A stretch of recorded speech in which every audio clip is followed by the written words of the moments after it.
Hey guys, today we are going to be looking at technology, daily life, and medicine during the Civil War. So we are going to start off looking at technology. So the Civil War is often called the first modern war because it's the first war that the US participates in that is occurring after the Industrial Revolution. So there's a lot of advancements made in mechanized weaponry, including things like rifles, and also just like the mass production of weapons in general.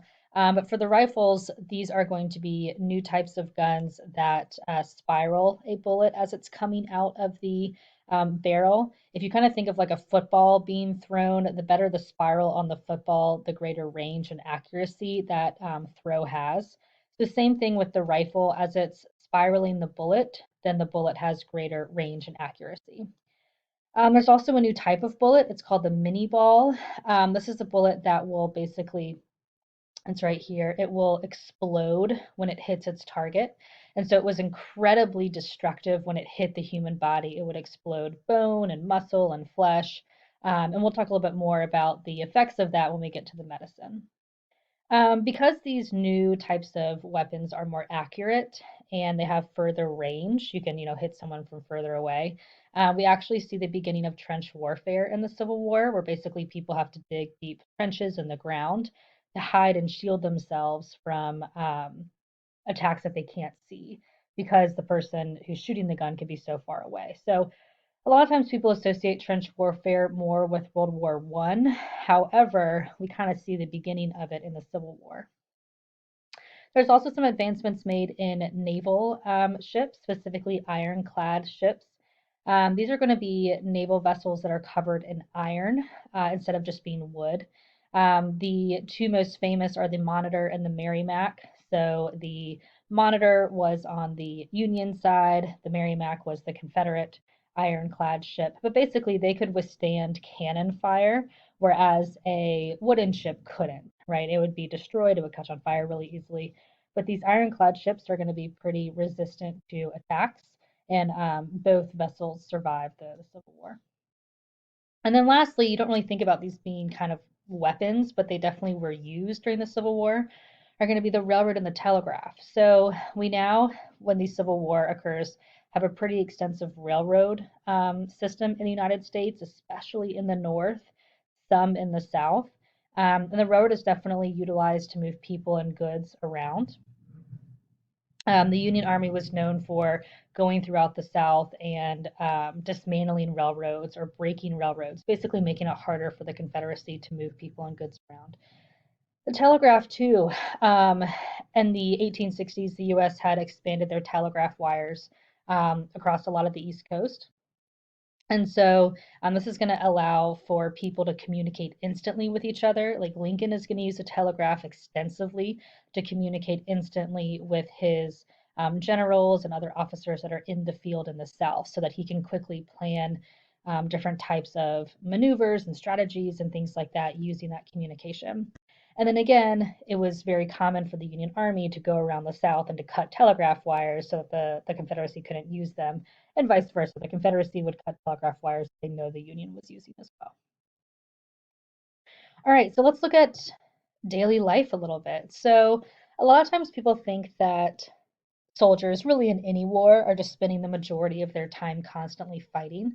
And really, that's not the case, especially in the Civil War. I think research showed that um, soldiers really only spend 1 day out of every 30 days fighting.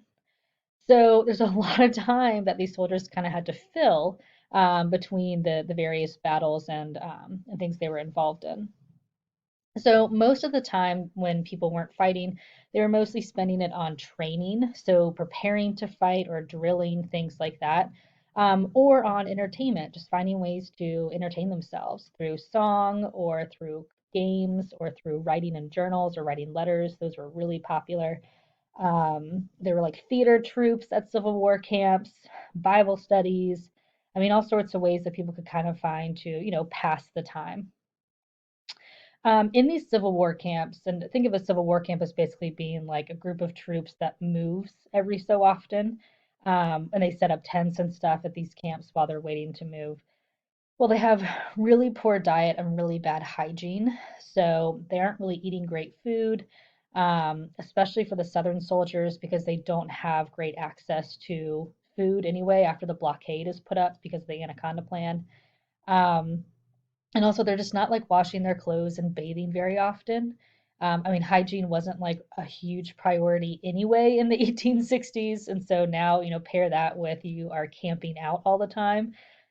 These are just it's gonna lead to increased disease, like lice infestations, drinking bad water, things like that. Women were definitely present in Civil War camps. They would serve as nurses or as cooks, or they would do laundry, or they would serve as sex workers. They would serve as spies. I mean, they could do all sorts of different things at these Civil War camps. Over here is a picture of a woman and her children who she followed her husband to the battlefront to kind of, be there for him and what he and his, comrades needed. So it wasn't uncommon to see women and even sometimes children at these Civil War camps. Another thing to be aware of is that there were definitely prisoner camps on both sides, the Union and the Confederacy. And these prisoner of war camps were often very overcrowded. The prisoners were mistreated, they were starved, they were diseased, they were exposed to the elements, whether it was super hot or super cold. Typically, the worst one that historians have agreed upon is Andersonville. Andersonville was a Confederate prison camp, so it was holding Union soldiers. And the ones who survived and were, freed or liberated at the end, were incredibly emaciated. They were very, very sick. So a lot of times people associate these types of pictures with other time periods, like with the Holocaust or World War II. I'm definitely not saying that these camps were as bad by any means as what was happening with the Holocaust. But it's definitely, enlightening to see these images and to think that, wow, Americans were doing that to other Americans essentially during the Civil War. And lastly, I just want to look at medicine for a second. So, if you think back to when I was talking about the weapons, the destructiveness of these new types of weapons led to, I don't know if advancements in medicine is the right way to put it, but definitely changes in medicine. Amputations were incredibly common during the Civil War.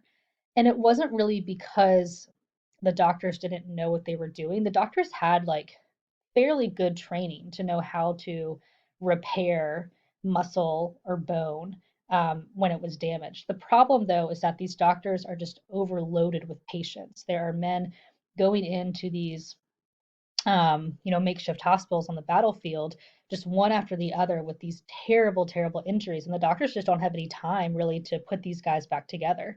So the best way to increase the chance that they would survive was just to cut the limb off. So it's really common for a lot of Civil War veterans at the time to, if they survived the war, to come back with amputations. One of the problems with amputations, though, is that disease was really common, like infection. So gangrene and things like that. You could survive the actual injury, but you might die of the amputation infection that you get.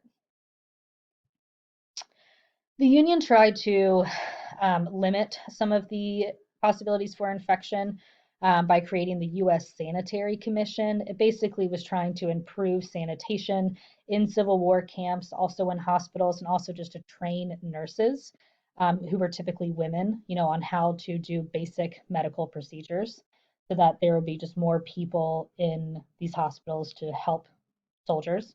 The first superintendent of women nurses was Dorothea Dix, so she is, popping up again in American history. And there's also a really famous nurse in the Civil War. Her name was Clara Barton. She was known as the Angel of the Battlefield. She would risk her life and run straight out into open fire to try to help someone who was wounded. And eventually she formed the American Red Cross that we still have today. And the Confederacy didn't really have an organized sanitary commission. However, thousands of women worked as nurses in whatever capacity they could to try to help their soldiers who were